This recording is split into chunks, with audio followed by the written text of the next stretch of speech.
Hello and welcome to the session. इस video session को शुरू करने से पहले रीकैप कर लेते हैं प्रीवियस वीडियो सेशन का। प्रीवियस वीडियो सेशन में हमने मल्टीपल इफ़ स्टेटमेंट के बारे में डिस्कशन किया था।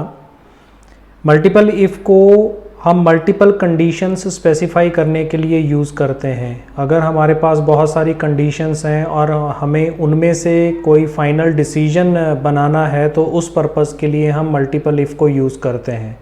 उसके हम एग्जांपल्स के साथ हमने इसको डिस्कशन किया था। वीकडे को प्रिंट करना यूज़र की रिक्वायरमेंट के अकॉर्डिंग हमने यूज़र से एक नंबर इनपुट किया और मंडे ट्यूसडे के रूप में हमने वैल्यूज़ प्रिंट करवाई। सिमिलरली क्वेश्चन नंबर 12 में हमने स्टूडेंट की डिविजन्स को कैलकुलेट करने का प्रोसेस इसके अंदर सीखा है।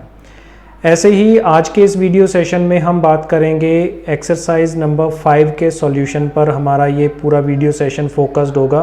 प्रीवियस वीडियो सेशन के एंड में हमने आपके साथ एक एक्सरसाइज डिस्कस की थी कि हमें मैथमेटिकल कैलकुलेटर परफॉर्म करना है, जिसमें मैथमेटिकल सारे ऑपरेशंस परफॉर्म होते हैं, वो सभी हमें इसके अंदर परफॉर्म करने हैं। तो उस एक्सरसाइज के लिए हम सॉल्यूशन डिस्कस करने वाले हैं आज के इस वीडियो सेशन में। तो कैसे बनेगा उसके बारे में बात करते हैं। ये सॉल्यूशन है आपके सामने स्क्रीन पे।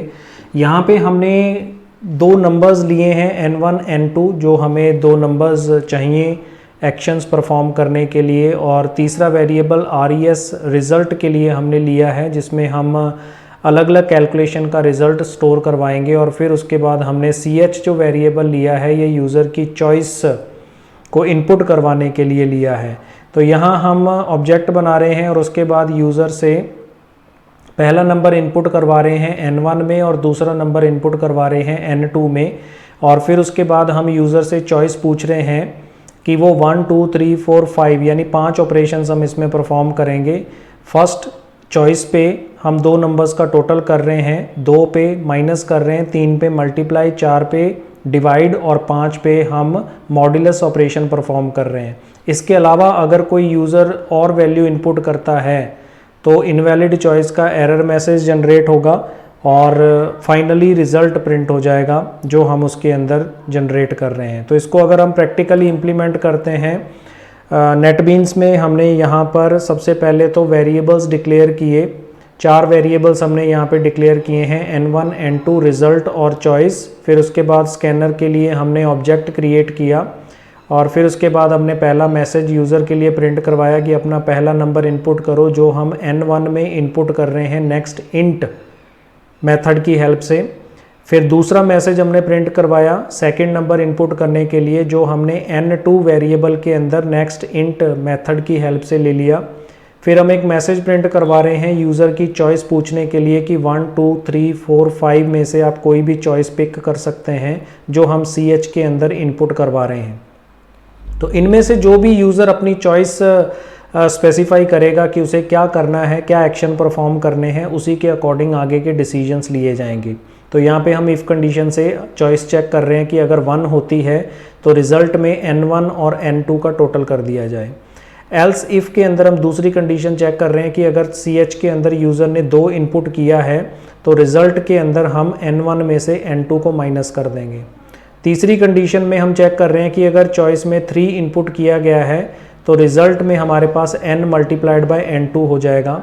और फिर उसके बाद चौथे केस के अंदर हम यहाँ पे चेक कर रहे हैं कि अगर चॉइस 4 इनपुट किया यूज़र ने तो n1 को n2 से डिवाइड कर दिया जाए। और फाइनली पांचवी कंडीशन में हम चेक कर रहे हैं कि अगर 5 इनपुट किया है तो n1 को n2 से मॉड्यूलस कर दिया जाए। इसके अलावा अगर और कोई इनपुट किया जाता है 6 7 या कोई और वैल्यू, तो उसके लिए मैसेज आ जाए इनवैलिड चॉइस। और फाइनली हम इसका रिज़ल्ट प्रिंट करवा देंगे system.out.println रिज़ल्ट इक्वल्स टू, हमारे पास यहाँ पे वैल्यू आएगी रिज़ल्ट की। तो अब इसको हम सेव करके रन करते हैं। यहाँ पे हमने रन किया, पहला नंबर हमने सपोज यहाँ पे 12 इनपुट किया। सेव करने के बाद यहाँ पे हमने 12 इनपुट किया और दूसरा नंबर हम यहाँ पे 34 दे रहे हैं। और फिर यहाँ पे चॉइस मांगी जा रही है तो हमने चॉइस 1 इनपुट कर दी, इसका मतलब इन दोनों का टोटल होगा। तो एंटर से हमें इन दोनों का टोटल मिल गया 46। दोबारा रन करते हैं। यहाँ पे हमने फर्स्ट नंबर इनपुट किया 34 और सेकंड नंबर इनपुट किया 21 और यहाँ पे इस बार हम चॉइस इनपुट कर रहे हैं 2, तो अभी ये माइनस हो जाएंगे, 13 हमें रिज़ल्ट मिल रहा है। तीसरी बार अगर हम रन करते हैं, यहाँ पर हमने वैल्यू दी 12 और यहाँ पे सेकंड नंबर दे दिया हमने 5, तो ये तीसरी चॉइस हम लेते हैं यहाँ पे 3, तो मल्टीप्लाई हो जाएंगे तो हमें रिज़ल्ट मिलता है 60।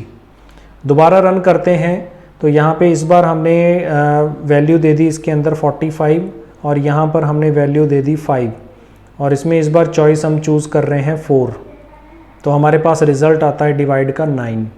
और फाइनली अगर हम पांचवी कंडीशन यहाँ पे दे रहे हैं, सपोज़ हमने इसके अंदर दिया 53 और यहाँ पे हमने वैल्यू दे दी 3 और डिवाइड करने के लिए हम 5 यहाँ पे मॉड्यूलस ऑपरेशन परफॉर्म कर रहे हैं, तो हमारे पास रिज़ल्ट आता है 2। तो यहाँ पे 3 को मल्टीप्लाई करने के बाद, डिवाइड करने के बाद हमारे पास रिमाइंडर जो है 2 बचता है। और इसके अलावा अगर हम कोई और इनपुट करते हैं, सपोज़ हमने 67 दिया और फिर उसके बाद 23 दिया और चॉइस हमने यहाँ पे 7 दे दी, तो हमारे पास रिज़ल्ट क्या आएगा, इनवैलिड चॉइस, और रिज़ल्ट आ जाएगा 0। तो इस तरीके से ये मैथमेटिकल कैलकुलेटर है जो मैथमेटिक्स के 5 स्टैंडर्ड ऑपरेशंस जो हैं वो परफॉर्म करता है, जिसमें चॉइस 1 पे 2 नंबर्स का टोटल होता है, 2 पे माइनस होते हैं, 3 पे मल्टीप्लाई, 4 पे डिवाइड और 5 पे मॉड्यूलस ऑपरेशन परफॉर्म हो रहा है। आई होप कि आपको ये सॉल्यूशन समझ में आ गया होगा। तो इस वीडियो में फ़िलहाल इतना ही। Thanks for watching, keep on learning with us, stay tuned for upcoming videos and always stay blessed.